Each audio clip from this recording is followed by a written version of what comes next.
All right, let me now introduce a very special guest, the leading passer in Gophers football history, Adam Weber. How are we doing today? Great, Tony. How you doing? I'm doing well. So something I always find interesting when talking to past players and stuff like that is your recruiting and how you ended up at Minnesota. I always love hearing recruiting stories, and you were obviously a big time player in high school in Minnesota, and then you decide to stay home and commit to the Gophers. I guess how was your kind of whole recruiting process like from your point of view? Yeah. So I was recruited by Glenn Mason and his staff, Yeah. and I when it came down to it, I knew I wanted to stay in the Big Ten. My biggest push, or what I wanted to make sure of, was I grew up a Gopher fan. My dad played at Minnesota. I mean, I was going to games since I was walking. So every Saturday during the fall, I was going to Gopher games. So I was a diehard Gopher fan, but I also wanted to make sure I was making the right decision for myself. So, I looked around the Big Ten, and probably the school that had the most interest was Wisconsin. And really, when it came down to it, it felt like a coin flip for me. And what ultimately I kind of fell in love with is the idea of, if I wasn't playing football, if I got hurt, or whatever happens, where would I be most happy? And I remember taking a tour of the Minnesota campus at the Union and the rivers in the background.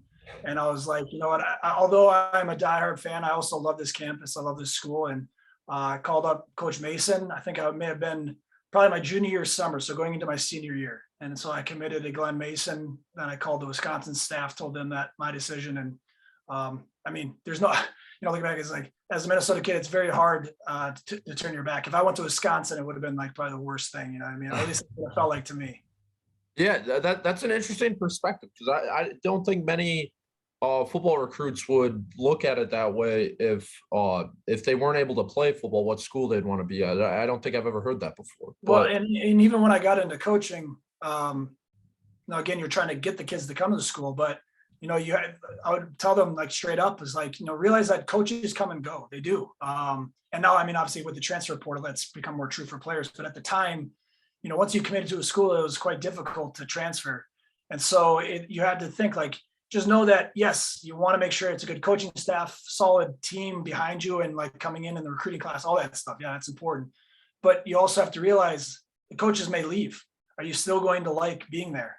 Because that does happen. So, just having that bigger perspective of, it's not just today, it's the next 4 years of your life and degree and all that stuff. So, things to consider.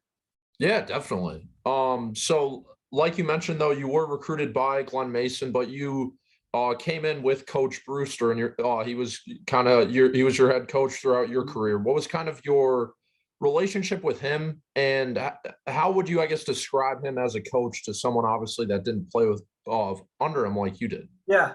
Well, I think anytime there's a coaching change, and one where there's quite a cultural shift from Coach Mason to Tim Brewster.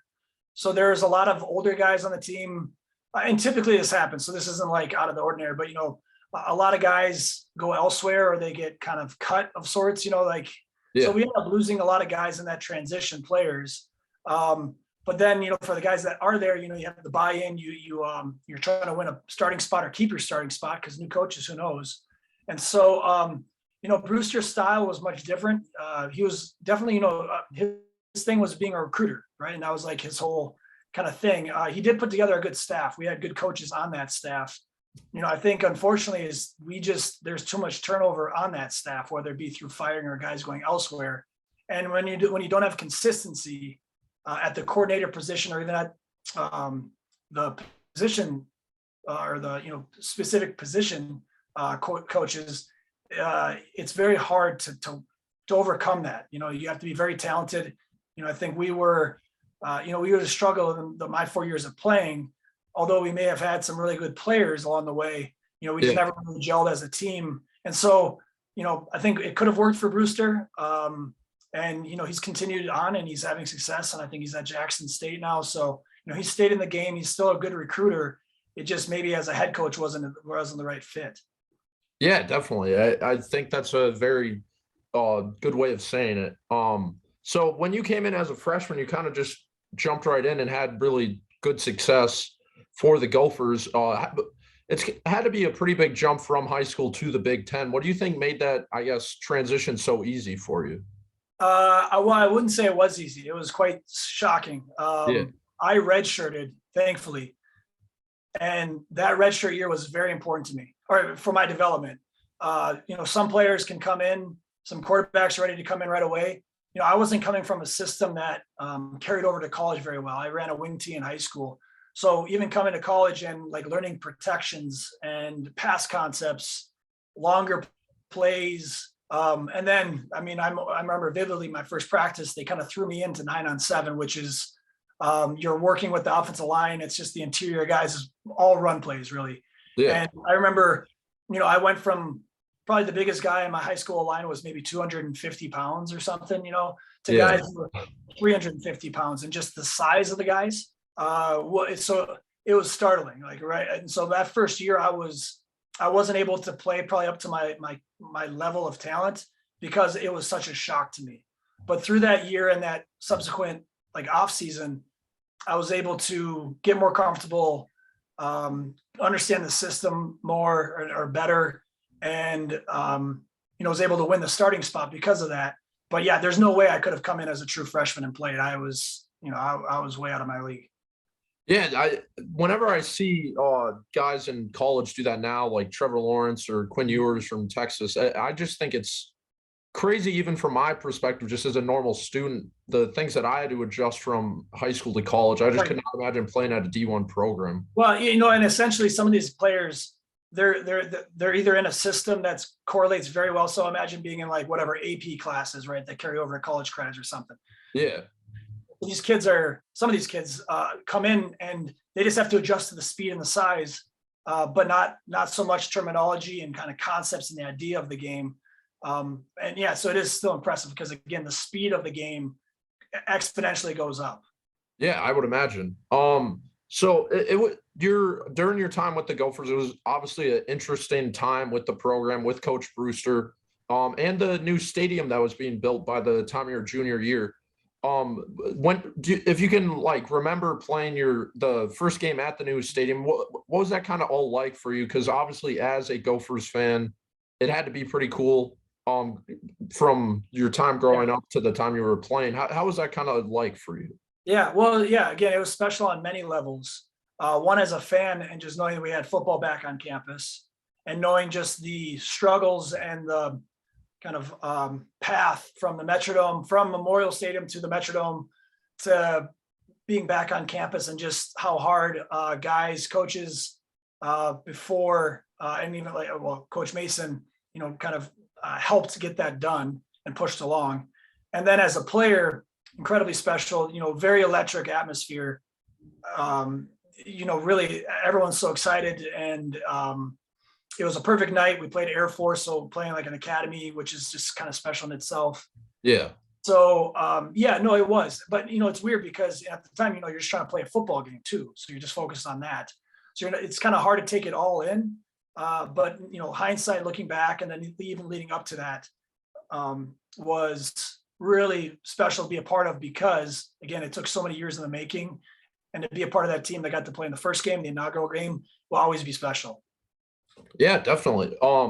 So the rest of your career was also super interesting. By the time you were a senior, obviously you guys lose to South Dakota early in the year, and then Coach Brewster gets fired a few games later.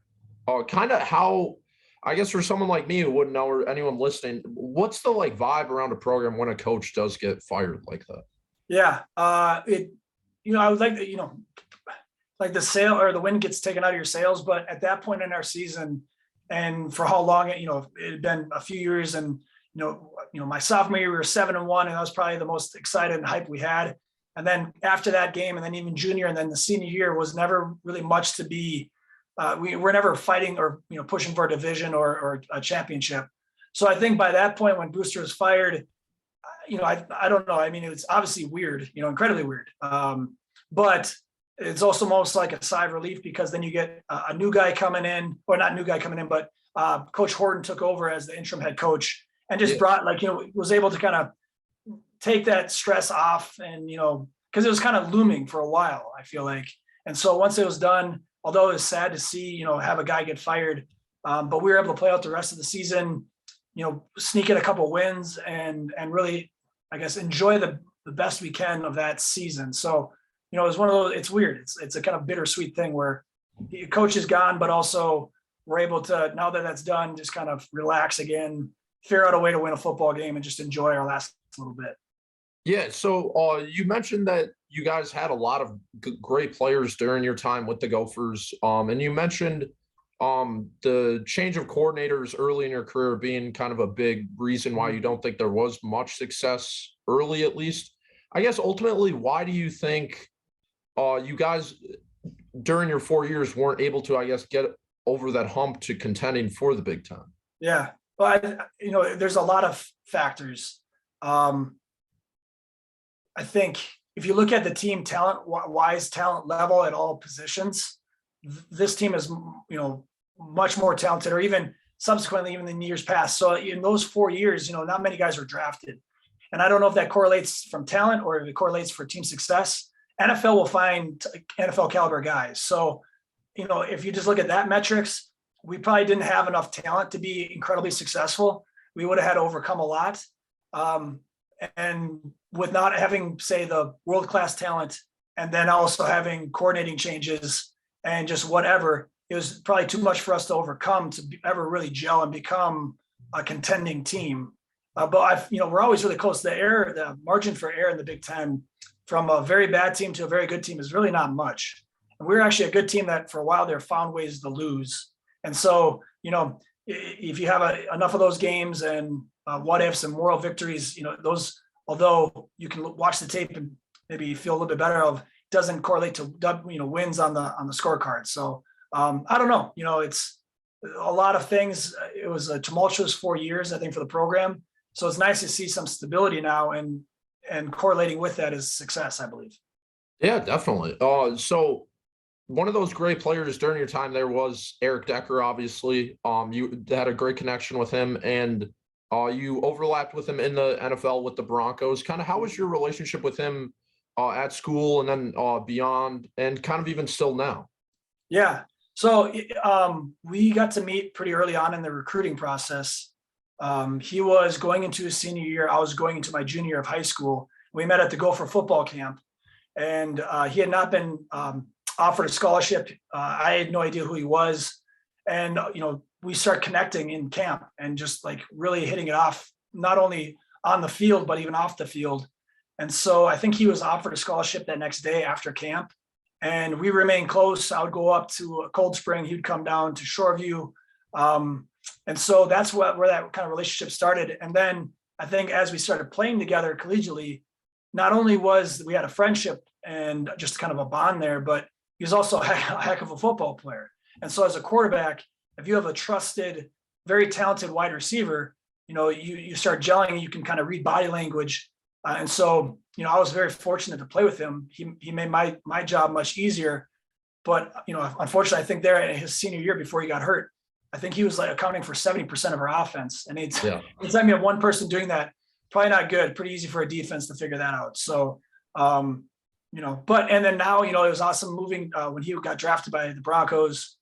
And then I was able to join the Broncos. Having him in the locker room just made that transition easier for me. I was able to meet guys, and again, the NFL locker room is very similar to a college locker room. There's not much different. Guys are just making more money. So you come in, you can show that you are capable of being there in a few practices. Guys start respecting you. So, but having Eric there was great. I mean, we were lived in like the same complex, so it kind of felt like college, 2.0 for us a little bit. But no, and then even afterwards, now seeing, obviously he had a nice long 8-10 year career. I'm not sure how long exactly it was, but to follow him has been great. And, now he lives in Nashville, so we don't get to see each other too often. But, we try to make phone calls here and there and try to stay in each other's lives a little bit. Yeah. So you obviously played a few seasons in the NFL. What was kind of your, I guess, journey from the time that you ended college? Did you always like during your senior year, were you like, I want to play at the next level? I don't know where I'm going to end up. I don't know like what my draft outlook is. How did that kind of transition go from the end of your senior year to joining an NFL roster? Yeah. So I knew I always wanted to continue on playing. I felt like I was good enough. I believed in my abilities to play at that level. So after my final game against Iowa my senior year, that was probably in November. By after that game, I signed with an agent that I kind of looked at, I don't know, probably 4 or 5 different agents throughout the year that I wanted to possibly work with. Ended up picking one. I go down to Miami, or just north of Miami, Aventura, Florida, and I train there for 2.5, 3 months. I prepare for the combine. Don't get invited to the combine, which was very, disappointing. It was frustrating because that's obviously a sign of they don't even think you're one of the top 350 players, or how many guys go there, 300 players, to be evaluated. So you kind of use that as motivation to kind of keep on working. End up doing my pro day at Minnesota. Felt like that went really well. I was prepared for it. Had 1 or 2 private tryouts with some teams. So I knew there's some interest. And then the draft happens, don't get drafted. Disappointing, and there was some opportunity. Like there's a couple, I think I was on the phone with 2 different teams at different times in the draft towards the end, but nothing really happened. So that was disappointing. And then that was during the lockout year. So typically in a normal year after the draft, guys are on the phone right away, sign with a team, and then they go out and do like a rookie camp or whatever, OTAs or something with the team. During the lockout, because the league was locked out after the draft, things just went silent. And so I think that whatever the draft was, and then I can't remember until like probably in July when or end of June, early July, that 2011 season or year, where they finally signed the new CBA. Only then could you get on the phone with teams. So there's a long couple months there of not knowing what the heck is going on.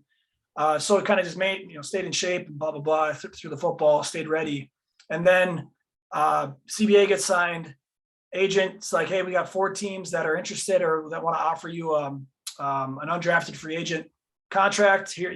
This team will offer this much, this team that much, blah, blah, blah, blah. Talked it through. And the best situation, it seemed like at the time, was the Denver Broncos. So I ended up picking the Denver Broncos and go there as the 4th kind of camp arm and, do well. I felt very comfortable there right off the bat.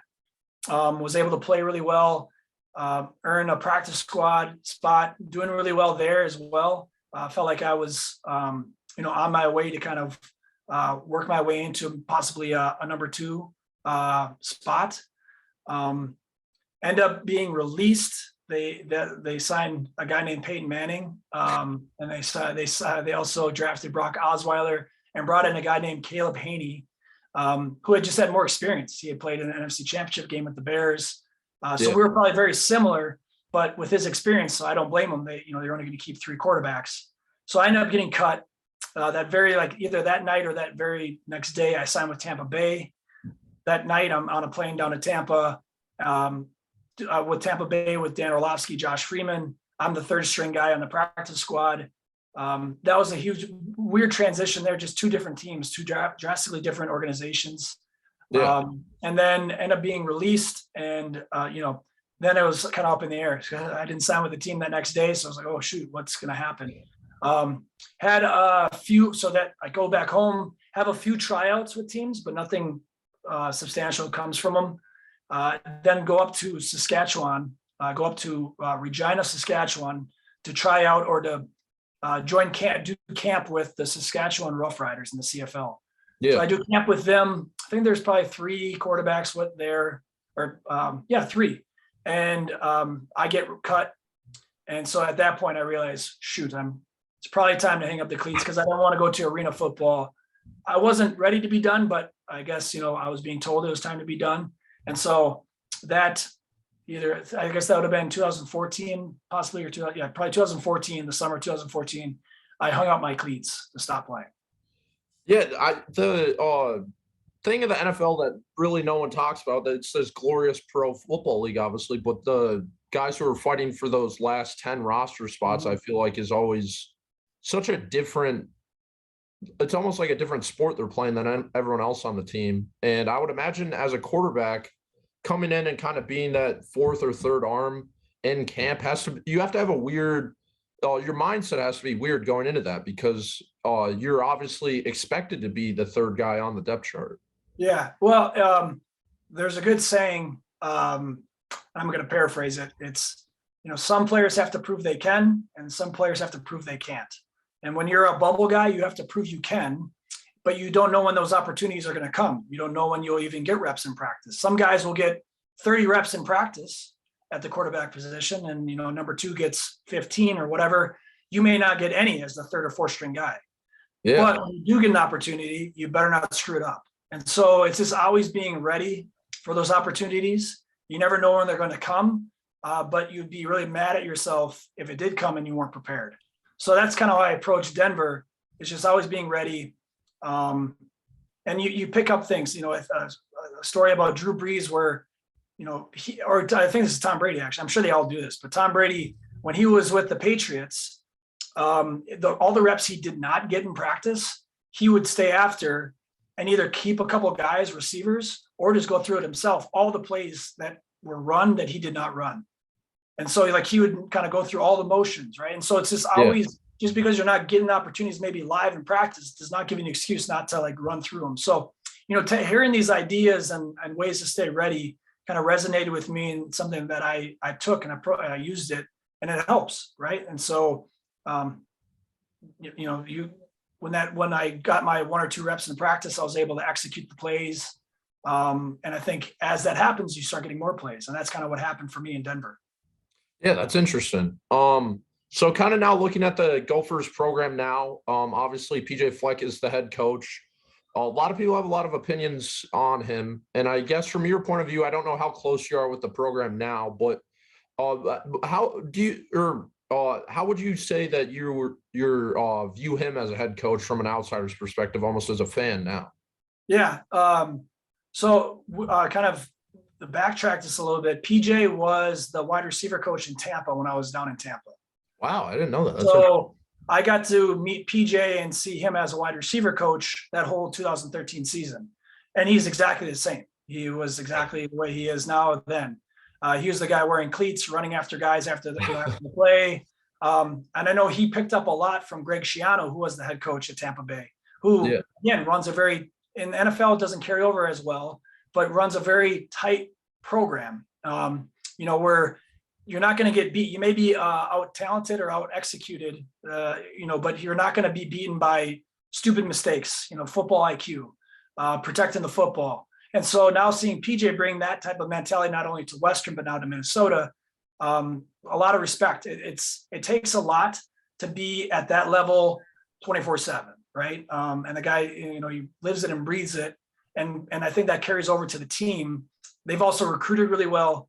They have consistency. And so, I think they're doing a great job. I think these first 2 games, they've done exactly what they're supposed to do. And, they're just, I feel like a really tight program and an even team this particular year where they're not going to make a lot of mistakes that are going to hurt themselves. But obviously we'll see what happens when you start playing better opponents, but I think it should carry over very well.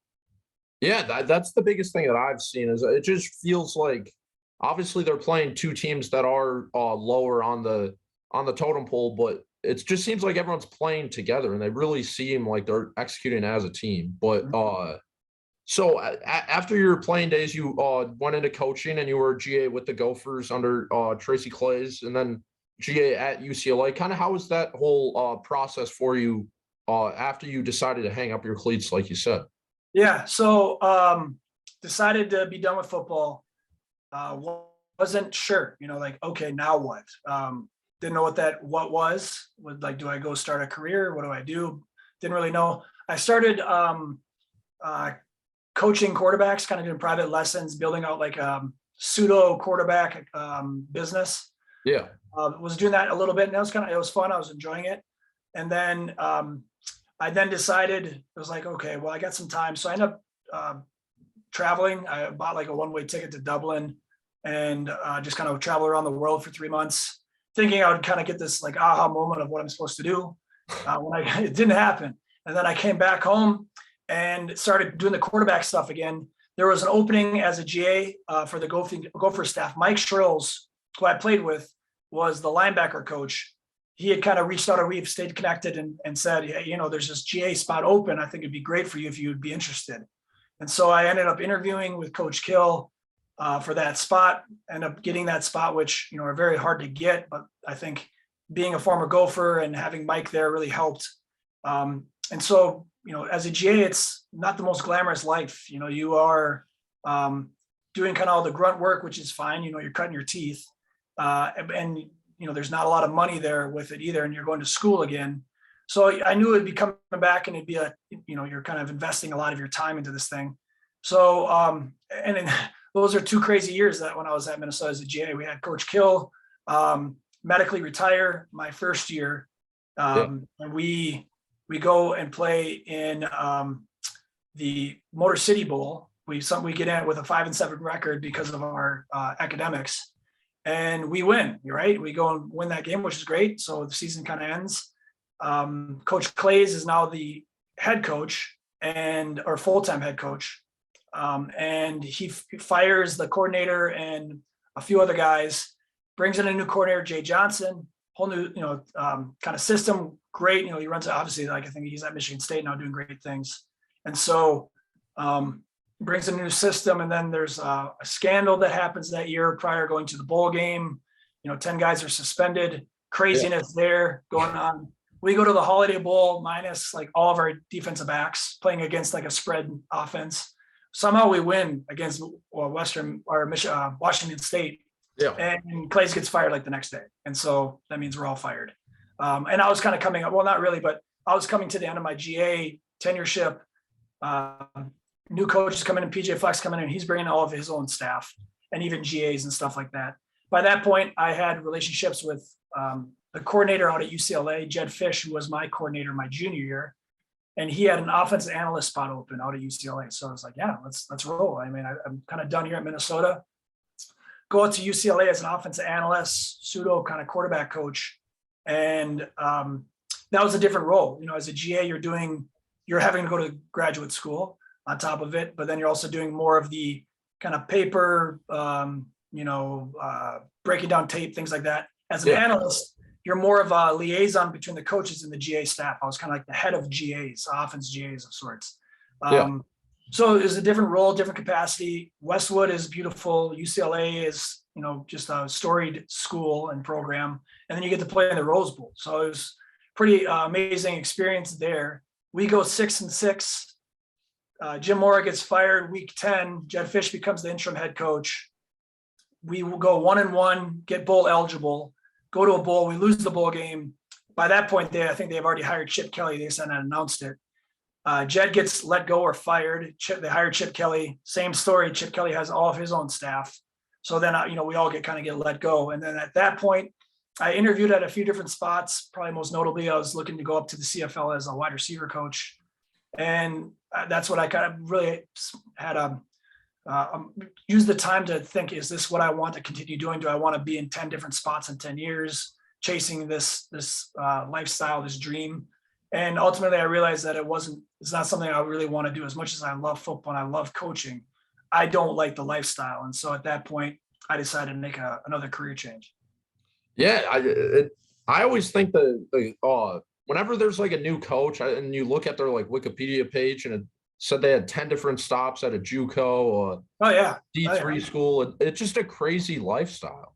Yeah. I mean, some guys get on the fast track and good for them, right? They latch onto a up and coming guy and they're able to ride that. And that's great. Right. But stories are few and far between. Most of the coaching world is filled with guys with those 10, 15 stops, whether it be JUCO and just trying to stay in the game and stay relevant and, always trying to network and find their next guy who's going to become a coordinator that can get them a job and stuff. And it's like, I'm just not into that. I just want to coach football. So, but yeah, more power to them, because it's not just them that's doing it. It's their family. It's loved ones, their friend, everything. So more important, probably more directly, it's their family. And so knowing, you're going to pick up and move your family every other year as your kid, it just was something that just didn't interest me. Yeah, I don't blame you. But so last question I'll get you out on here. kind of, I guess, what are you up to now? Anything you want to plug to the fans? Anyone listening? Yeah, well, so I just started a new role in my career. I don't know if you need to plug it at all, but I'm now a broker with employee health and benefits for Marsh McLennan agency MMA. So I don't know if there's anybody out there that is looking at an employee benefits broker, look me up. But also probably more directly to this, I do still do private lessons and coaching, and I'm always willing to help work with quarterbacks or other, wide receivers or whatever it may be. So if don't hesitate to reach out, I will respond and hopefully we can figure something out. But other than that, no, there's just being a dad, enjoying life, enjoying the Gophers. It's fall, so everything's good. Yeah, sometimes I guess that's all you can do. Thanks for hopping on. Thanks for doing this. Really great talking with you, and best of luck the rest of the way. I appreciate it. Thanks, Tony.